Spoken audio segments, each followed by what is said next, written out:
সারা দেশে চলছে মনোনয়নপত্র যাচাই বাছাই। জামায়াত নেতা আজাদ নাগরিক ঐক্যের মান্নার প্রার্থিতা বাতিল করেছে রিটার্নিং কর্মকর্তা। যদিও রয়েছে আপিলের সুযোগ, অপরদিকে আসন সমঝোতা ও জোট নিয়ে এখনও নানা হিসেব নিকেশের মধ্যে আছে জামায়াত, এনসিপি সহ 10 দল। আর ভোটের দিনের ক্ষণ গুনছেন সাধারণ ভোটাররা। দর্শক, আসন্ন ত্রয়োদশ জাতীয় সংসদ নির্বাচনের সবশেষ আপডেট নিয়ে নির্বাচনের সময়ে সঙ্গে আছে আমি আফজাল হোসেন। শুরুতেই জানিয়ে দিচ্ছি শিরোনাম। সারা দেশে মনোনয়নপত্র যাচাই বাছাইয়ের ব্যস্ততা। জামায়াত নেতা আজাদ ও নাগরিক ঐক্যের মান্নার প্রার্থিতা বাতিল, বাদ পড়লেও সুযোগ পাবেন আপিলের। খানাখন্দে ভরা সড়ক, পরিবেশ দূষণ সহ নানা সমস্যায় জর্জরিত ঢাকা 19 আসন। সমাধানে বিএনপির প্রার্থী সালাউদ্দিন বাবু ও জামায়াতের আফজাল হোসেনের নানামুখী পরিকল্পনা। এবং কুমিল্লা 6 আসনে জামায়াত ইসলামী আন্দোলনের বিপরীতে আলোচনায় বিএনপির অভ্যন্তরীণ বিভক্তি। ফরিদপুর 1-এ ভোট যুদ্ধ হবে বিএনপি, জামায়াত ও স্বতন্ত্র প্রার্থীর মধ্যে।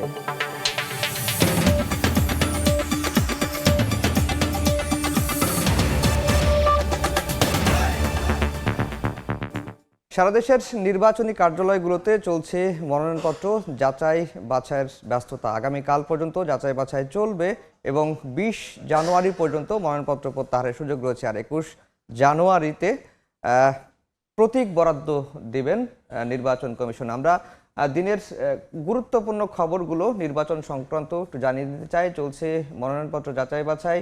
মামলা সংক্রান্ত জটিলতার কারণে কক্সবাজার 2 আসনের জামায়াতের প্রার্থী, জামায়াতের সহকারী সেক্রেটারি জেনারেল হামিদুর রহমান আজাদের মনোনয়নপত্র বাতিল হয়েছে।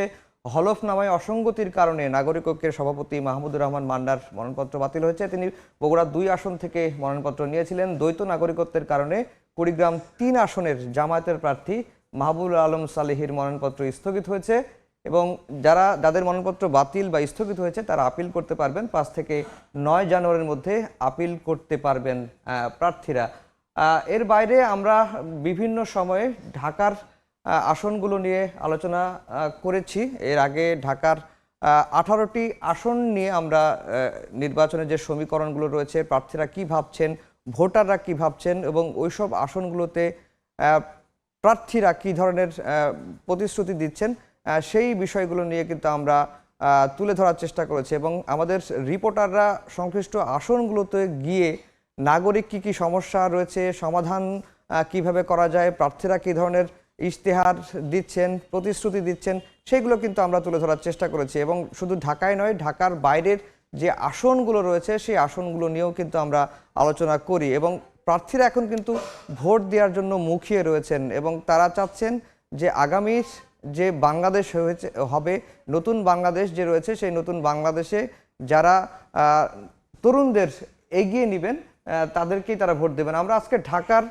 একটি আসন নিয়ে আলোচনা করব। ঢাকা 19 আসন নিয়ে মূলত আজকের আলোচনাটি হবে। ঢাকা 19 আসনে এই আসনটি মূলত গঠিত হয়েছে ঢাকা সাভার জেলার উপজেলা শিমুলিয়া, ধামসোনা, ইয়ারপুর সহ বেশ কয়েকটি এলাকা নিয়ে এই আসনটি গঠিত হয়েছে এবং এই আসনের যে ভোটার সংখ্যা রয়েছে, মোট ভোটার 9,28,428 জন। এর আসনের মোট পুরুষ ভোটার রয়েছেন 4,74,087 জন, নারী ভোটার রয়েছেন 4,54,325 জন এবং এই আসনে মোট ভোট কেন্দ্র পড়েছে 292টি। আমরা যদি এই আসনে কারা প্রার্থী হয়েছেন তাদের পরিচয়টা একটু করিয়ে দিতে চাই দর্শকদের কাছে। এই আসনে প্রার্থী রয়েছেন ধানের শীষের প্রতীকের প্রার্থী রয়েছেন ডাক্তার দিয়ান মোহাম্মদ সালাউদ্দিন বাবু। তিনি ধানের শীষের প্রতীকে এর আগে সংসদ সদস্য নির্বাচিত হয়েছেন এবং এই আসনে দাড়িপাল্লার প্রতীকে প্রার্থী হয়েছেন আফজাল হোসেন। তিনি জামায়াতের কেন্দ্রীয় মজলিসের শুরার সদস্য এবং জামায়াতের ঢাকা জেলার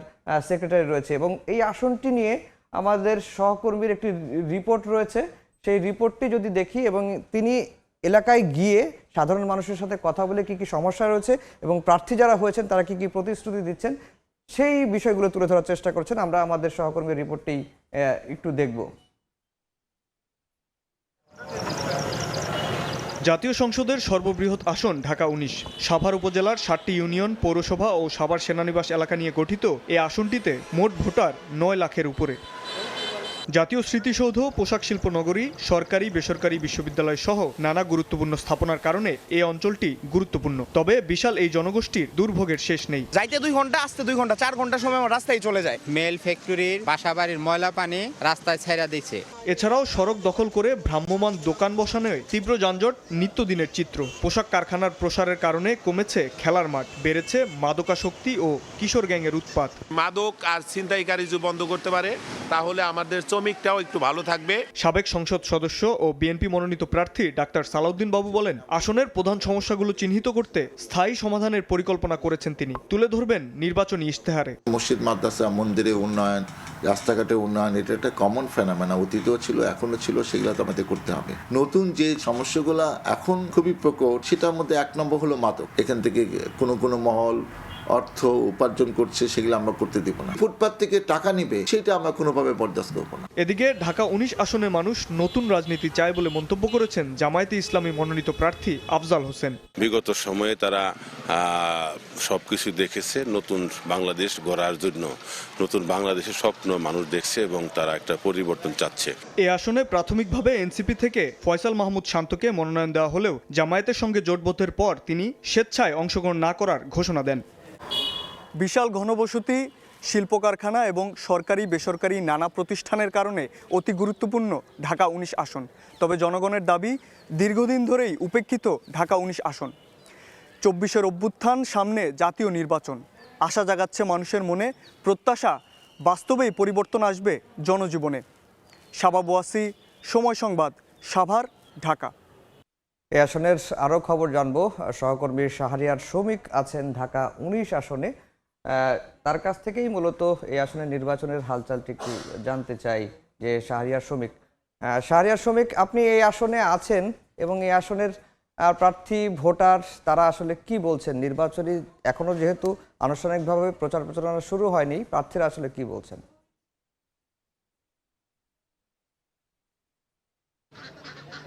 যেমনটা বলছিলেন যে আমি এই মুহূর্তে দাঁড়িয়ে আছি সামাইর বাজার, যেটি পড়েছে মূলত বিরুলিয়া যাওয়ার পথের একটি বাজার, এবং এটি হচ্ছে সাভার থানার অন্তর্ভুক্ত একটি এলাকা, যেটি ঢাকার যে নির্বাচনী এলাকা, যে ঢাকা 19 মূলত এই এলাকা জুড়েই বিস্তৃত। আমি বলে রাখতে চাই যে এই এলাকাতে কিন্তু এটি মূলত শিল্পাঞ্চল এলাকা, কারণ এই এলাকার আশপাশে বেশ কিছু গার্মেন্টস ফ্যাক্টরি এবং শিল্প কলকারখানা আছে, যার কারণে এটিকে বলা যায় যে এটি একটি শিল্পাঞ্চল এরিয়া। তো বিশেষ করে গার্মেন্টস ফ্যাক্টরি থাকার কারণে যে উৎপাদন ব্যবস্থার পরে যে বর্জ্য নিষ্কাশন ব্যবস্থা, সেটি কিন্তু এলাকাতে ব্যাপক ঘাটতি রয়েছে। পাশাপাশি যেটি সমস্যা সেটি হচ্ছে মাদক কারবারিদের একটি বড় ধরনের একটি আস্তানা এখানে আছে, এবং মূলত ঢাকা থেকে নিম্ন অঞ্চল হওয়ার কারণে সামান্য বৃষ্টিপাত হওয়ার ফলেই কিন্তু এখানে ভারী বর্ষণ সৃষ্টি হয় এবং এলাকাটি বিভিন্ন এলাকা কিন্তু প্লাবিত হয়ে যায়। এরকম সমস্যা কিন্তু এখানে বিভিন্ন ধরনের সমস্যা কিন্তু আছে। এর পাশাপাশি এখানে যে বর্জ্য নিষ্কাশন ব্যবস্থা, সেটি কিন্তু এখানে খুবই দুরূহ অবস্থা, এমনটি কিন্তু বলছেন। আমরা কিছুক্ষণ আগে এই এলাকাতে এসেছি এবং তারা আমাদের যেটি জানিয়েছেন যে এখানে প্রায় সময় লোডশেডিং হয়, বিশেষ করে গরমের সময় আসলে তারা বিদ্যুৎ পায় না, এমনটি কিন্তু তারা অভিযোগ করছেন। এখানে বিএনপি মনোনীত প্রার্থী যিনি আছেন তিনি সালাউদ্দিন বাবু এবং জামাত মনোনীত প্রার্থী যিনি আছেন আফজাল হোসেন, তারা আশ্বাস দিচ্ছেন যে তারা নির্বাচিত যদি হন, তারা যদি আসেন ক্ষমতায়, তবে সমাধান করবেন।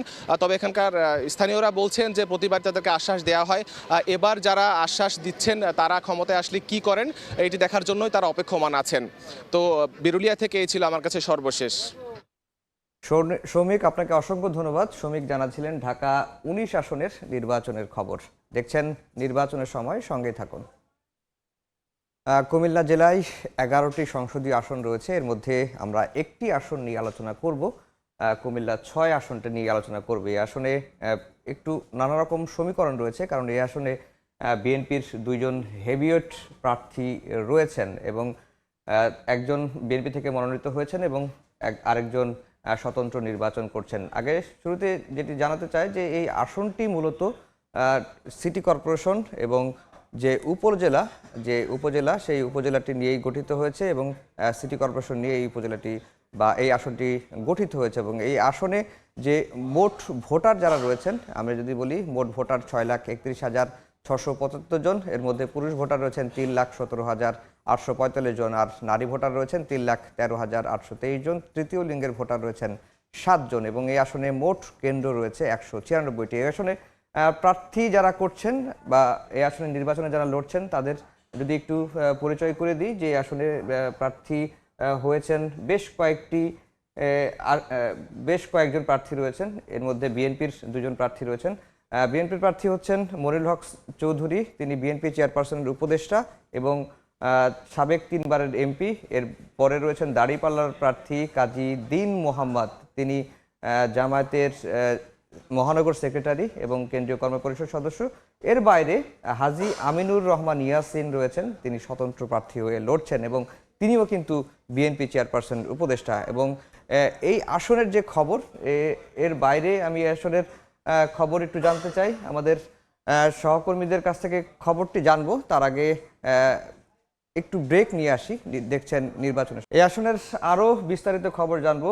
আমাদের একজন সহকর্মী রয়েছেন ইশতিয়াক, তিনি আমাদেরকে জানাবেন এই কুমিল্লা 6 আসনে বিএনপির একজন বিএনপির মনোনীত প্রার্থী রয়েছেন এবং বিএনপির একজন হেভিওয়েট প্রার্থী, যিনি আগেও নির্বাচন করতে চেয়েছিলেন বিএনপি চেয়ারপারসনের উপদেষ্টা।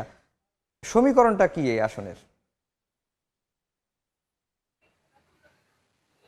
তফসিল ঘোষণার পর থেকে কুমিল্লা যে 11টি সংসদীয় আসন রয়েছে, সেখানে যে প্রার্থীরা রয়েছে তারা কিন্তু ইতিমধ্যে তাদের নির্বাচনের প্রচার প্রচারণা শুরু করেছেন এবং তারা বিশেষ করে তাদের যে ভোটারদের কাছে যাচ্ছেন, তাদের প্রতিশ্রুতি তারা ব্যক্ত করছেন। অপরদিকে যারা ভোটার রয়েছে তারা তাদের প্রত্যাশার কথাগুলো কিন্তু প্রার্থীদের কাছে বলছেন। কুমিল্লা যে 11টি সংসদীয় আসন রয়েছে তার মধ্যে কুমিল্লা যে অর্থাৎ সদর যে আসনটি রয়েছে সেটি কিন্তু মারাত্মক খুবই একটা গ্রহণযোগ্য আসন এবং সেটা কিন্তু গুরুত্বপূর্ণ একটা আসন। কারণ রয়েছে, যদি বলতে চাই যে কুমিল্লা যে 6 আসনটি রয়েছে সেটি কিন্তু কুমিল্লা সিটি কর্পোরেশন, কুমিল্লা সদর উপজেলা এবং কুমিল্লা ক্যান্টনমেন্ট নিয়ে গঠিত ছিল। তবে কিছুদিন আগে যে নির্বাচনী সীমানা সম্প্রসারণ করার ফলে কুমিল্লা সদর দক্ষিণ যে উপজেলাটি সেটি কিন্তু কুমিল্লা সদর আসনে যুক্ত হয়। এতে করে যে ভোটের সমীকরণ এবং ভোটের যে অঙ্ক সেটি কিন্তু পরিবর্তন হয় এবং বিশেষ করে যারা প্রার্থীরা রয়েছে তারা কিন্তু হিসেব নতুন ভাবে করছে। বিশেষ করে কুমিল্লার যে 6 আসন সেটা কিন্তু কুমিল্লার যিনি সাবেক দক্ষিণ জেলা বিএনপির আহ্বায়ক ছিলেন এবং যিনি চেয়ারপারসনের উপদেষ্টা হাজী আমিনুর রশিদ ইয়াসিন, তিনি কিন্তু এখানে দীর্ঘ 16 বছর ধরে নেতা কর্মীদের পাশে ছিলেন। তার পাশাপাশি সীমানা যেহেতু সদর দক্ষিণ যেহেতু কুমিল্লা 6 যুক্ত হয়েছে, সেখানকার একজন হেভিওয়েট প্রার্থী মনিরুল হক চৌধুরী, তিনি কিন্তু চেয়ারপারসনের উপদেষ্টা, তিনি কিন্তু বিএনপি মনোনয়ন পেয়েছেন। এবং কুমিল্লা যে জামাতের আরেকজন প্রার্থী রয়েছে কুমিল্লা মহানগরী আমির কাজী দীন মোহাম্মদ, তিনি জামাতের একজন একক প্রার্থী, তাকে কিন্তু এনসিপি তাকে সমর্থন দিয়েছে। সবকিছু মিলে বলতে গেলে বিএনপির 2 ভাগে বিভক্তি হয়ে রয়েছে এবং তার পাশে জামাতের একক প্রার্থী। এই যে 2টি সমীকরণ নিয়ে কিন্তু প্রার্থীরা এখন এই মুহূর্তে ভোটের হিসাব নিকাশ করছে এবং যারা ভোটার রয়েছে তারাও কিন্তু এই হিসাব নিকাশ করে কিন্তু তারা বলছে যে তারা ভোট প্রয়োগ করবে। তো এই ছিল আমার কাছে সর্বশেষ কুমিল্লা 6 আসন থেকে ভোটের হওয়া।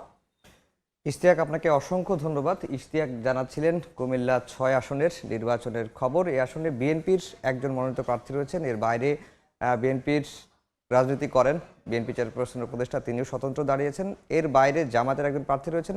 এর বাইরেও ইসলামী আন্দোলন, এবি পার্টি, জেএসডি সহ আরও বেশ কয়েকটি দলের প্রার্থী রয়েছেন। দেখছেন নির্বাচনের সময়, সঙ্গে থাকুন। আমরা আবার ফরিদপুরের একটি আসন নিয়ে আলোচনা করব। ফরিদপুর জেলায় মোট 4টি সংসদীয় আসন রয়েছে। এর মধ্যে আমরা আজকে ফরিদপুর 1 আসনটি নিয়ে আলোচনা করব। এই আসনের মোট কতজন ভোটার রয়েছেন, কতটি কেন্দ্র রয়েছেন এবং কতজন প্রার্থী প্রতিদ্বন্দ্বিতা করছেন সেগুলো নিয়ে একটু দেখাতে চাই আপনাদের। ফরিদপুর 1 আসনটি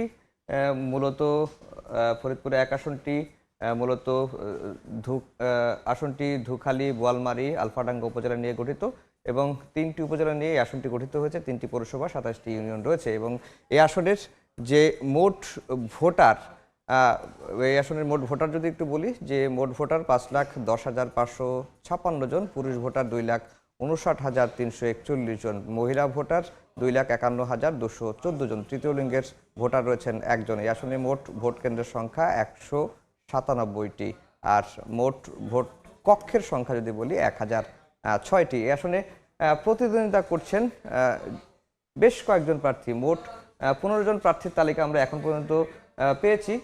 যদি একটু বলি যে এর মধ্যে বিএনপির প্রার্থী রয়েছেন জামাতের প্রার্থী রয়েছেন, এর বাইরে অন্য দলের প্রার্থী রয়েছেন। যদি বিএনপির প্রার্থী বলি, খন্দকার নাসিরুল ইসলাম, তিনি ধানের শীষ প্রতীকের প্রার্থী হয়ে লড়ছেন। তিনি জাতীয়তাবাদী কৃষক দলের সহসভাপতি। দাঁড়িপাল্লার প্রতীকে ডক্টর মোহাম্মদ ইলিয়াস মোল্লা, তিনি জামায়াতের শুরা ও কর্মপরিষদ সদস্য। মুফতি শারাফাত হোসেন দেওয়ালঘড়ি প্রতীকে লড়ছেন, তিনি খেলাফত মজলিসের প্রার্থী এবং তিনি কেন্দ্রের যুগ্ম মহাসচিব। এর বাইরে স্বতন্ত্র এনসিপি মিলিয়ে 13 জন প্রার্থী কিন্তু এই আসনে প্রতিদ্বন্দ্বিতা করছেন। এই আসনের খবর জানাতে আমাদের সহকর্মী রয়েছেন শিকদার সজল। শিকদার সজলের কাছ থেকে এই আসনের ভোটের সমীকরণটা জানতে চাই। যে সজল, এই আসনের ভোটের হালচাল সমীকরণ কি হতে পারে?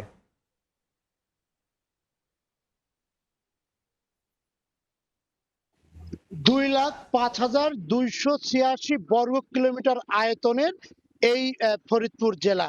এই ফরিদপুর জেলার জনসংখ্যা রয়েছে 21,62,754 জন এবং ভোটার রয়েছে 17,71,923 জন।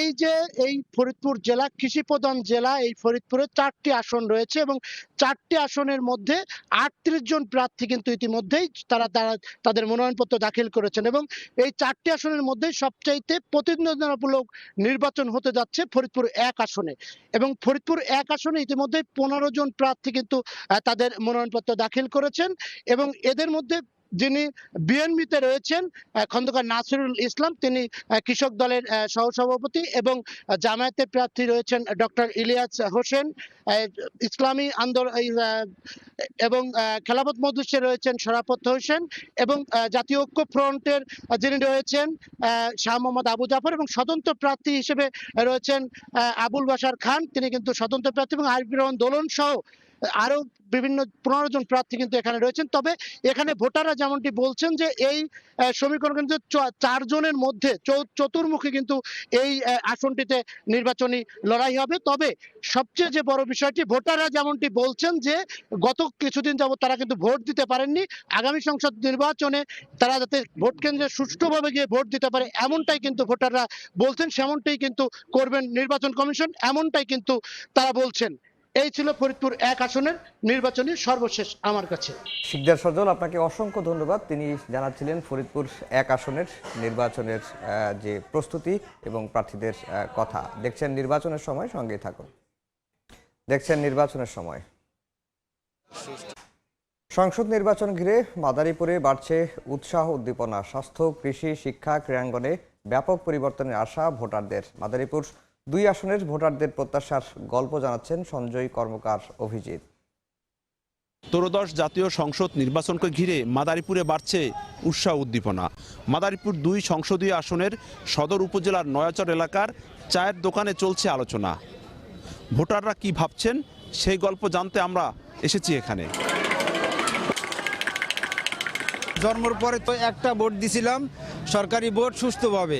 আশা করি বাংলাদেশে এমন একটা নির্বাচন হবে যে নির্বাচনের কথা সারা জীবন মানুষে মনে রাখবে। সুন্দরভাবে পরিবেশ রাখতে পারে, মাদকমুক্ত সমাজ গঠন করতে পারে, এরকম একটা পরিবেশ লই আমরা সবাই এলাকার লোক বসবাস করতে চাই। কৃষির উপর অবহেলিত আমরা আছি বাংলাদেশে, এই কৃষকের উপর যে খেয়াল করবে সেই সরকার আমরা চাই। আমাদের স্বাস্থ্য খাতটা মাদারীপুর ডিস্ট্রিক্টে খুবই খারাপ, কিছু হলে ফরিদপুর, মাদারীপুর। আমরা চাই যে সরকার পরবর্তীতে আসবে এরা যেন আমাদের স্বাস্থ্য খাতটা উন্নয়নশীল করে। সাধারণ মানুষ যারা আছি তারা যেন সুস্থ মতন বসবাস করতে পারি এবং আমরা যারা অসহায় মানুষ আছে তাদের পাশে যেন সরকার সবসময় থাকে। দেখছেন নির্বাচনের সময়। সুষ্ঠু, নিরপেক্ষ, অবাধ নির্বাচন অনুষ্ঠিত হওয়ার প্রত্যাশা জানিয়েছেন বিএনপির স্থায়ী কমিটির সদস্য ও কক্সবাজার 1 আসনের বিএনপি মনোনীত প্রার্থী সালাউদ্দিন আহমেদ। তিনি বলেছেন, ফ্যাসিস্ট মুক্ত বাংলাদেশ বিনির্মাণ গণমানুষের প্রত্যাশা। বিকেলে কক্সবাজারে কথা বলেন তিনি। সুষ্ঠু, সুন্দর, নিরপেক্ষ, অবাধ নির্বাচন অনুষ্ঠিত হবে ইনশাআল্লাহ বাংলাদেশে। ফ্যাসিস্ট মুক্ত বাংলাদেশে গণমানুষের এটাই প্রত্যাশা। বাংলাদেশের মানুষের আকাঙ্ক্ষা, শহীদের রক্তের আকাঙ্ক্ষা, এটি সত্যিকার গণতান্ত্রিক রাজনৈতিক সরকার গঠিত হবে। এই ছিল নির্বাচনের সময়। এরপর রাতের সময় নিয়ে সঙ্গে থাকবেন গোলাম রাব্বি।